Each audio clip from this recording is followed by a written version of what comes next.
Desde que comenzó el conflicto en Ucrania, Rusia ha sufrido numerosos y enigmáticos accidentes en localizaciones clave, bien sea por su posición o por lo que se guarda dentro de ellas.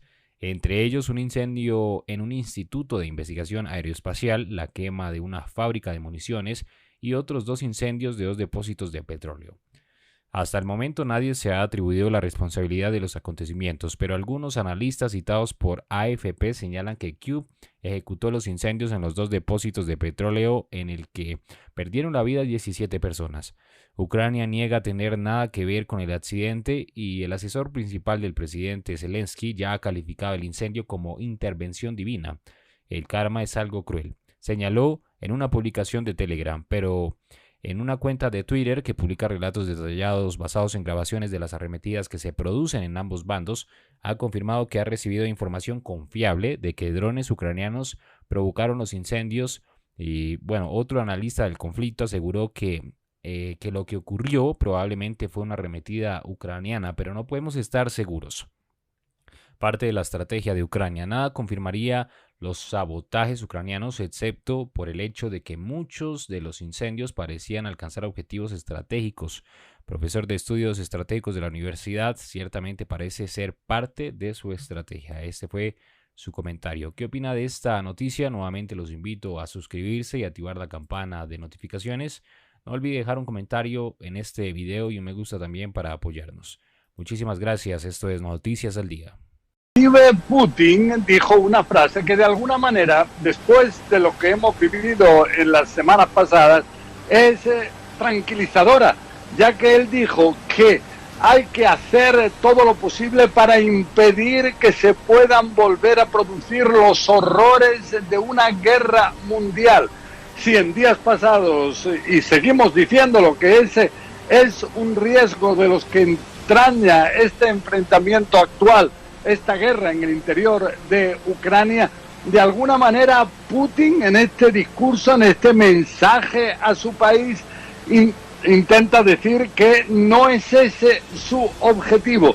Junto a esto, él también en este discurso claramente propagandístico desde su punto de vista, él para intentar justificar los horrores de la guerra actual, él asegura que su país no tuvo más alternativa que comenzar esta operación militar especial, así la llaman en Rusia, así la llama Putin, no guerra, en el interior de Ucrania. Dice inclusive que Occidente se estaba preparando para invadir Rusia y entonces no quedó otra alternativa, sobre todo cuando, según él, en Occidente rechazaron las alternativas diplomáticas, las salidas diplomáticas que él ofrecía. Entonces vemos que es un discurso totalmente distinto al que se escucha en Occidente, donde vemos, por ejemplo, que de manera paralela al discurso de Vladimir Putin, Ben Wallace, el secretario de Defensa británico, aseguró que es probable que a largo plazo Ucrania sea la que venza esta guerra contra Rusia. Lo que le dijo Ben Wallace a Putin es que debe ir admitiendo que no va a conseguir sus objetivos y que el ejército ruso no es lo que se creía en un principio, ya que este es uno de los factores centrales, Iván. Si bien hoy hemos visto de nuevo, como en años pasados, el potencial que muestra Rusia enorme con misiles balísticos nucleares en este tipo de desfiles, lo que dicen, como por ejemplo ahora Ben Wallace, el secretario de Defensa británico, es que al final ese potencial supuesto bélico de Rusia no es tan terrible como en un principio se pensaba. Iván. José, y además de esto que nos estás contando, también ha habido más apoyos hacia Ucrania. Tenemos visitas y contactos, por ejemplo, de la primera dama de los Estados Unidos, Jill Biden, la reapertura de la embajada en Kiev y el regreso del embajador interino de Estados Unidos a Kiev, el primer ministro canadiense, Justin Trudeau, que también tuvo contactos con Zelensky y que reabre Canadá su embajada en Kiev. ¿Hay nuevo apoyo de Occidente a Ucrania? Sí, bueno, vemos que los apoyos son cada vez más importantes. Hablamos de estos apoyos diplomáticos de los que estás hablando, también hablamos de un apoyo militar cada vez más importante. Si en un principio tras la invasión rusa de Ucrania se enviaban solo misiles, ahora cada vez más son también armas pesadas, también, por ejemplo, como se ha informado en días pasados, Estados Unidos ha compartido información de inteligencia clave sobre los movimientos de tropas rusos en el interior de Ucrania.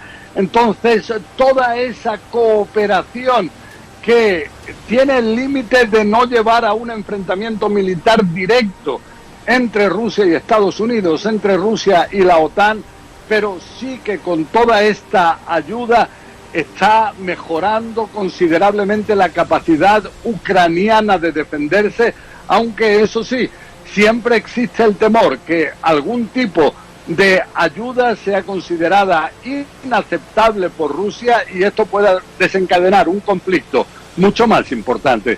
Iván. José, por último querría preguntarte por qué se están discutiendo más sanciones hacia Rusia, mientras el Reino Unido también, vos recién lo mencionabas, ha anunciado mayor apoyo económico y militar para Ucrania. Sí, bueno, vemos que estas sanciones cada vez son más importantes. Ya tenemos en la Unión Europea que también se anunció una sexta ronda de sanciones, intentar, por ejemplo, el dejar ya hasta fin de año de depender del petróleo ruso, y entonces esto puede ser un golpe muy importante a la economía en Rusia. Junto a esto, Vladimir Putin lo que da a entender es que si en el pasado ya la Unión Soviética pudo autoabastecerse, entonces también ahora Rusia cuenta con esa capacidad. ¿Hasta qué punto eso es real? ¿Hasta qué punto en un mundo globalizado como el actual ese cortar lo que son las relaciones económicas puede ser algo que se mantiene? Eso veremos qué es lo que nos dice el futuro. Putin asegura que lanzó un ataque preventivo en Ucrania ante la amenaza de la OTAN. El presidente ruso, Vladimir Putin, aseguró que Rusia estaba amenazada por la OTAN y por Occidente. Para Putin, la entrada en Ucrania fue una medida necesaria que calificó como la única posible en una situación así. La defensa de la patria cuando se decidía su destino ha sido siempre sagrada.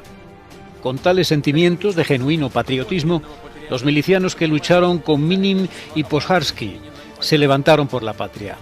Pasaron al ataque en el campo de Borodino, lucharon contra el enemigo cerca de Moscú y Leningrado, Kiev y Minsk, Stalingrado y Kursk, Sebastopol y Kharkov.